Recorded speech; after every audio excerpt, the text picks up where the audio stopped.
La Voz de América presenta.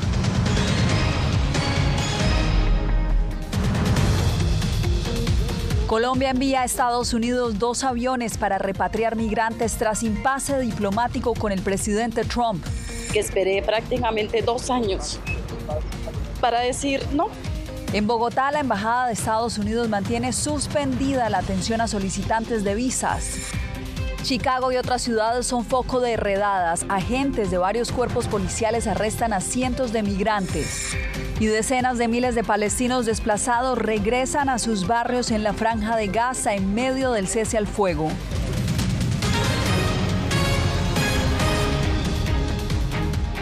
Desde Washington comienza El Mundo del Día. Bienvenidos. 2 aviones de la Fuerza Aérea Colombiana aterrizarán en las próximas horas en San Diego, California, para repatriar a 160 colombianos desde Estados Unidos. Esto después de evitar una guerra comercial de graves consecuencias. Tenemos cobertura de equipo desde la Casa Blanca y también desde Bogotá. Comienzo contigo, Celia, porque sabemos que también una delegación colombiana se dispone a viajar acá a Washington. ¿Qué información tienes al respecto? Así es, Yasmín. La Cancillería de Colombia en las últimas horas confirmó no solamente el envío de estos aviones, sino también que estaría viajando a la capital de los Estados Unidos esta misma jornada una delegación que incluiría al canciller saliente, la canciller entrante de ese país y otros miembros del gobierno de Gustavo Petro. Esto para dialogar directamente con los oficiales estadounidenses y tratar de bajar los ánimos y restablecer las relaciones cercanas que siempre ha tenido Colombia con los Estados Unidos después de que el presidente de esa nación se negara a aceptar 2 vuelos este domingo, llevando a la furia del presidente estadounidense, que impuso inmediatamente sanciones de un 25% a los aranceles de comercio, pero también retiró visas a los miembros del gobierno y sus familiares y también impuso más restricciones para los colombianos. Por lo menos esta fue la amenaza. El gobierno colombiano, tras una intensa confrontación diplomática, accedió a recibir vuelos con deportados desde Estados Unidos. Esta decisión se produjo después de que el presidente Donald Trump amenazara con imponer aranceles del 25% a las importaciones colombianas, retirar visas a miembros del gobierno y sus familiares, así como aumentar el escrutinio a colombianos que viajen a Estados Unidos, incrementando la presión sobre la administración de Gustavo Petro. El gobierno de Colombia informa que hemos superado el impasse con el gobierno de los Estados Unidos. En este contexto, el canciller Luis Gilberto Murillo y el embajador Daniel García Peña viajarán a la ciudad de Washington en los próximos días para sostener reuniones de alto nivel que den seguimiento a los acuerdos. Por su parte, la Casa Blanca se congratuló por el acuerdo alcanzado. El gobierno de Colombia ha aceptado todos los términos del presidente Trump, incluyendo la aceptación sin restricciones de todos los extranjeros ilegales de Colombia que regresen de Estados Unidos, incluso en aviones militares estadounidenses, sin limitaciones ni demoras. Horas más tarde, el presidente Gustavo Petro confirmó en la red social X que el embajador estadounidense Francisco Palmieri culmina su gestión en Bogotá. Una de las consecuencias inmediatas fue la convocatoria de una reunión de emergencia de la Comunidad de Estados Latinoamericanos y Caribeños, CELAC, por parte de Honduras, para abordar la crisis migratoria que afecta a toda la región y el enfoque del gobierno de Trump. Mientras tanto, expertos advierten de las dificultades para manejar esta relación entre los gobiernos de Trump y Petro. Una situación de crisis se podía avisorar, pero estamos en el día 6 de la presidencia de Donald Trump. Entonces, si este va a ser el tono y esta va a ser la forma para los poco más de 18 meses que le quedan a esta administración, creo que va a ser muy peligroso, perjudicial y preocupante. Se espera, de acuerdo a Cancillería Colombia, que se envíe otro avión similar en los próximos días. Estos son del ejército de ese país a territorio estadounidense para poder llevar a sus connacionales, mientras que por ahora el Departamento de Estado todavía no ha dado información de cuándo reiniciarán los procesos de visados en Colombia, ni tampoco si este será el sistema que se mantendrá de ahora en adelante. Precisamente, Celia, seguimos en Bogotá, donde miles de solicitantes de visa se encontraron con que sus citas en la embajada norteamericana habían sido suspendidas. Yair Díaz, ¿cuál ha sido el panorama a lo largo de este día? ¿Qué respuesta recibieron estas personas en medio de esta tensión diplomática? Yasmín, el panorama a esta hora aquí a las afueras de la sede de la Embajada de Estados Unidos en Bogotá es de desolación. La mayoría de los colombianos madrugaron muy temprano a acudir a esta cita, pero no fue posible que los atendieran. Aseguraron que esperaron más de 2 años para que llegara esta fecha y acudir a esta misión diplomática a tramitar su visa para los Estados Unidos, pero no fue posible. La mayoría provienen de diferentes partes del país, también de Venezuela, pero hoy regresaron a sus hogares sin ninguna solución. En el siguiente informe les cuento más. Con voz entrecortada, Nancy Mateo relata que viajó desde la ciudad de Ibagué para acudir a su cita con la Embajada de Estados Unidos, pero no la atendieron. Tengo ganas de llorar, tengo un nudo en la garganta porque esperé prácticamente 2 años para decir no. Muchas de estas personas habían solicitado la visa desde hace meses y la semana previa realizaron el trámite de fotos y huellas. Sin embargo, a las 5:30 de la tarde del pasado domingo 26 de enero, recibieron la notificación de que la cita había sido cancelada. Nos representa pues los vuelos, la estadía y otros costos ahí que alcanzamos a pagar. Hace 2 años y medio pues me programaron la cita. Nos dicen allá en la entrada que lo que está escrito en el correo, eso es. Diariamente, alrededor de 2.000 personas acuden a la Embajada de Estados Unidos en Bogotá para cumplir con sus citas. Sin embargo, hoy el panorama es desolador. Esta embajada atiende además numerosos ciudadanos venezolanos debido a que Estados Unidos no tiene embajada operativa en Caracas. Somos de otro país, venimos solamente a la cita, pero se presenta esta situación, que ahora pierdo esta oportunidad de sacar mi visa. Para el analista Luis Fernando Rosas, a pesar de la tensión diplomática de las últimas horas entre Colombia y Estados Unidos, la agenda bilateral entre los dos países no se puede modificar a la ligera porque el más afectado es el ciudadano común. En las relaciones internacionales no cabe la ideología, sino en los gobiernos, en la toma de decisiones, porque se afecta la productividad y la economía. Pues miren, los colombianos que tenían citas asignadas para este lunes 27 de enero deben de estar atentos a los canales oficiales de la Embajada de Estados Unidos en Colombia para saber cuándo le vuelven a agendar su nueva cita para sacar su visa, este trámite aquí en la Embajada. Yasmín. Pues ojalá les reagenden su cita, Yair. Gracias por este reporte.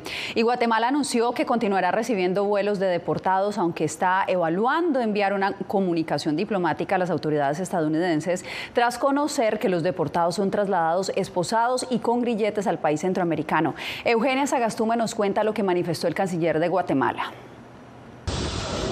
Ante la controversia entre Colombia y Estados Unidos por el envío de deportados, esta es la postura de Guatemala. Respeto y entiendo las situaciones de otros países, pero cada país se maneja de una manera diferente. Nosotros apostamos a la negociación, a la diplomacia. No podemos rechazar las deportaciones o los viajes de retornados de guatemaltecos, definitivamente no. Una situación que no cambiará, aseguró el canciller. Llevamos años recibiendo vuelos de retornados. Hemos tenido una actitud abierta y colaborativa, no con esta administración, sino con las administraciones anteriores también. Y el objetivo principal, repito, es el guatemalteco. Sin embargo, autoridades aseguran que preocupan las condiciones que viven los deportados. Las personas vienen con griete. Vía diplomática y con Cancillería estamos trabajando ya la información para poder hablar con el gobierno de Estados Unidos respecto a estas condiciones. Y descartaron que los deportados que se han recibido desde que asumió Donald Trump sean delincuentes. Son personas que efectivamente se han dedicado a la construcción, son amas de casa, son comerciantes y pilotos. Se espera un promedio de 4 vuelos semanales. Algunos de ellos serán aviones militares, una práctica que se implementó bajo la administración de Donald Trump. Eugenia Sagastume, Voz de América, Guatemala.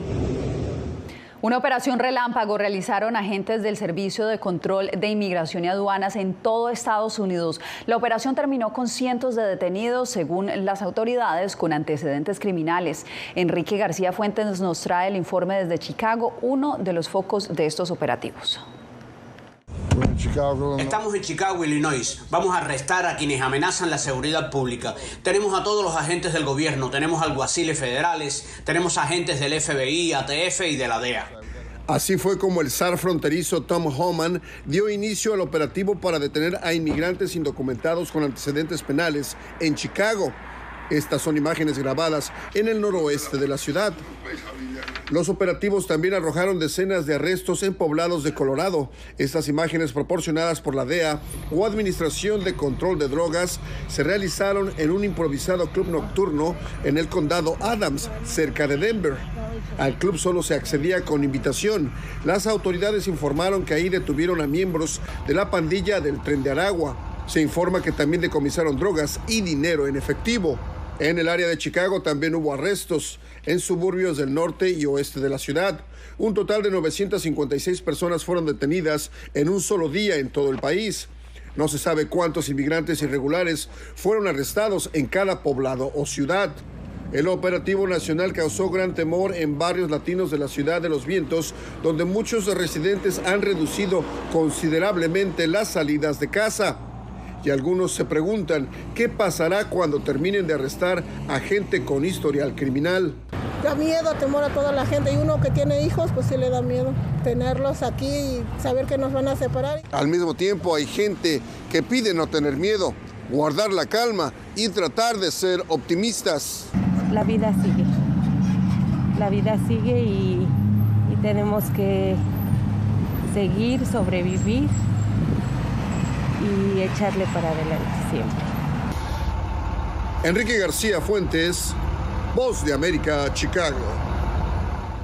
El gobierno de Texas anunció que enviará centenares de soldados a la frontera con México para apoyar a la patrulla fronteriza en la prevención de cruces irregulares. Laura Sepúlveda nos da los pormenores. Al menos 400 soldados de la Guardia Nacional de Texas se suman a las filas de ya miles de uniformados presentes en la frontera entre México y el estado de la Estrella Solitaria. Además del personal, el gobierno local ha sumado también helicópteros a su presencia en la zona. Para trabajar codo a codo con los agentes de la patrulla fronteriza de Estados Unidos para impedir que los inmigrantes ilegales entren a nuestro país. Este fin de semana, en varias ciudades de Texas, se registraron redadas migratorias en el marco de los planes de deportación masiva de la Casa Blanca.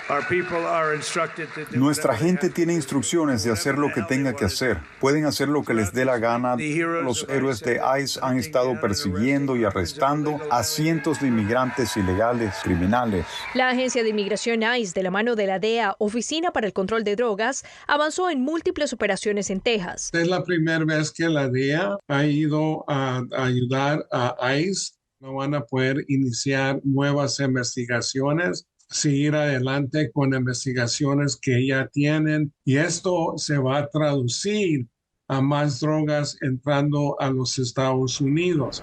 Residentes del estado narran cómo el temor a las redadas impacta actividades tan comunes como ir por alimentos. ¿Quién no tiene miedo? Ahorita acá está. Aquí en los supermercados se ve cómo está bajando la venta, de que ya no sale igual que antes. Según datos del censo, Texas, después de California, es el estado con mayor número de indocumentados, al superar el 1,5 millones de ellos. Laura Sepúlveda, Voz de América, Austin, Texas. En instantes, Estados Unidos tiene nuevo secretario de Defensa y hay otro nominado clave para las economías latinoamericanas que está a punto de ser confirmado en el Senado. Regresamos con más.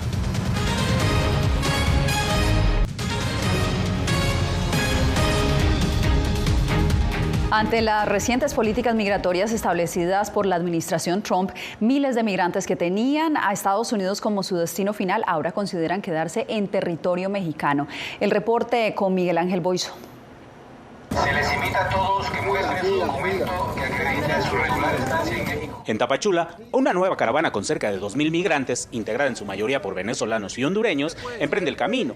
Estados Unidos ya no es su destino final, pues muchos de ellos, cansados de los riesgos al cruzar hacia ese país, consideran ahora quedarse en territorio mexicano como una opción más viable. El sueño y las esperanzas están en cualquier país, ¿verdad? No necesariamente es Estados Unidos. Al final, si tú te desarrollas como artista o te desarrollas o quieres salir adelante, pues en cualquier lugar que tenga una economía estable, pues puedes desarrollarte. México se ha caracterizado por eso, ¿verdad? Y es que muchos migrantes se quedaron varados ante la cancelación de citas por medio de la aplicación CBP One. Nosotros estamos acá en la ciudad de Tapachula con un objetivo en común, que era lograr la cita de la CBP One para entrar a los Estados Unidos.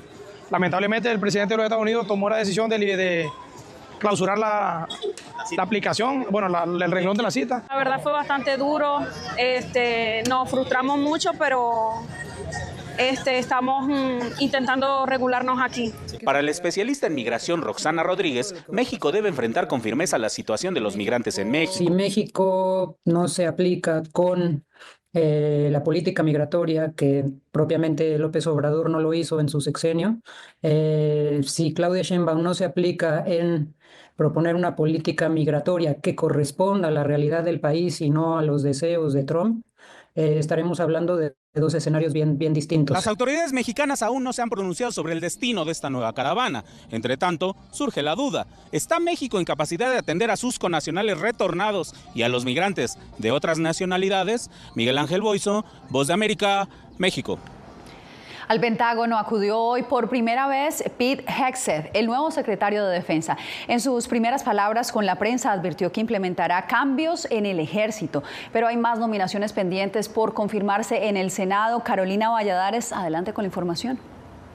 Sí, así es, Jasmine. Se trata de Scott Bessent, quien es el nominado de Donald Trump para dirigir las riendas del Departamento del Tesoro. Y a diferencia de Pete Hegseth, quien fue confirmado el pasado viernes por la mínima, gracias al voto del desempate del vicepresidente J.D. Vance, en el caso de Bessent hablamos de un nominado que cuenta con bastante apoyo en ambos bandos de la bancada, y es que de hecho en una votación preliminar del pasado sábado consiguió 67 a 23 votos. Por lo cual, aunque aún no ha sido confirmado y lo va a ser en el día de hoy, se espera que la votación surja adelante sin problemas.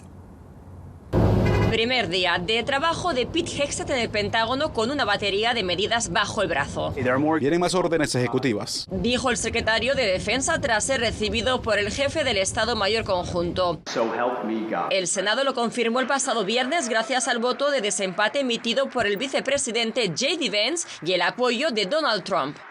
Me siento honrado de tener a Pete. Creo que Pete va a ser un gran secretario de Defensa. A pesar de la oposición de varios republicanos. El mero deseo de ser un agente de cambio no es suficiente para ocupar estos puestos. Hegseth, quien se convierte en el jefe del Pentágono que recibió menos apoyo del Senado, empieza su andadura el mismo día en el que el presidente Donald Trump planea firmar decretos que eliminan la diversidad, la equidad y la inclusión en el ejército. Esto está sucediendo rápidamente y como secretario de Defensa es un honor saludar elegantemente como lo hice como oficial subalterno y ahora como secretario de Defensa para garantizar que estas órdenes se cumplan muy rápidamente. Mientras el Senado sigue con su agenda sometiendo a voto este lunes la confirmación de Scott Bessent como secretario del Tesoro después de que el sábado obtuvo en un voto de procedimiento un amplio margen de 67 a 23 con varios demócratas apoyando al financiero de Wall Street. De ser confirmado, Bessent se convertirá en el primer integrante del gabinete que se identifica públicamente como homosexual. Carolina Valladares, Voz de América, Washington. Cuando regresemos, miles de palestinos regresan a Gaza a medida que el grupo militante Hamás continúa liberando rehenes.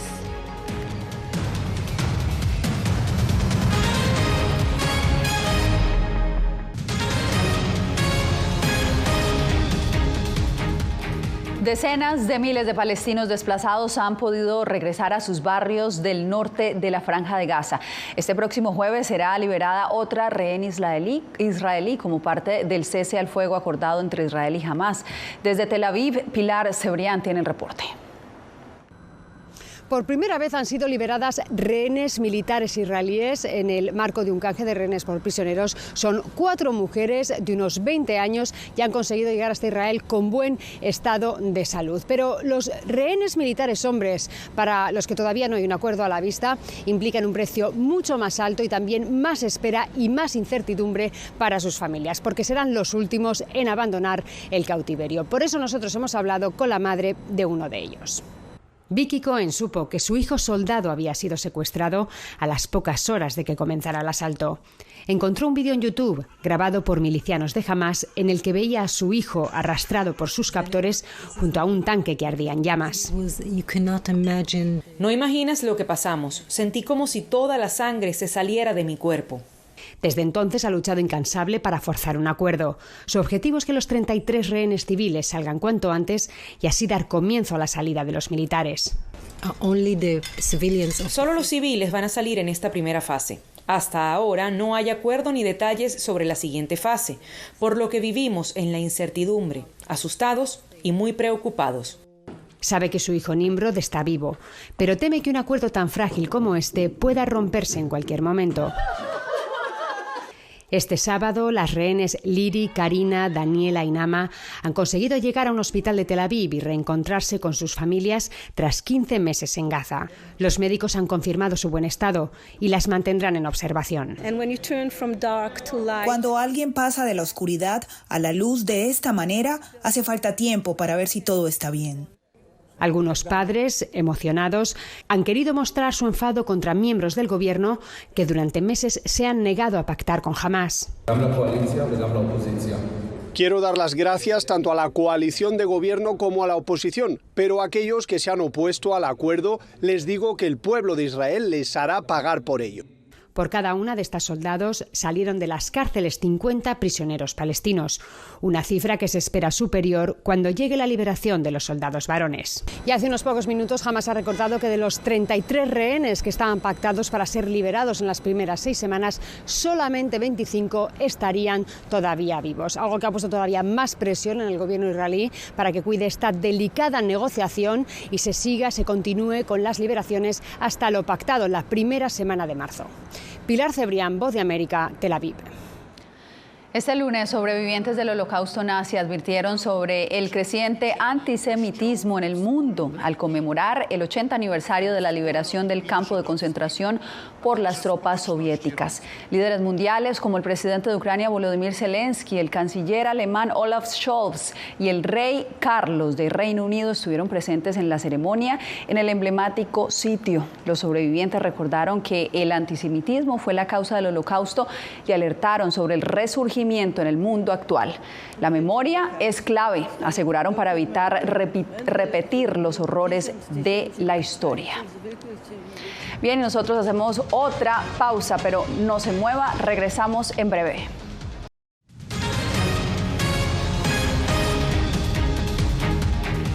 Regresamos para cerrar con una historia que no huele nada bien. La rara flor de cadáver que floreció en el Jardín Botánico de Brooklyn, Nueva York, liberando un olor fétido que ha sorprendido a más de uno. Pero no hay de qué preocuparse.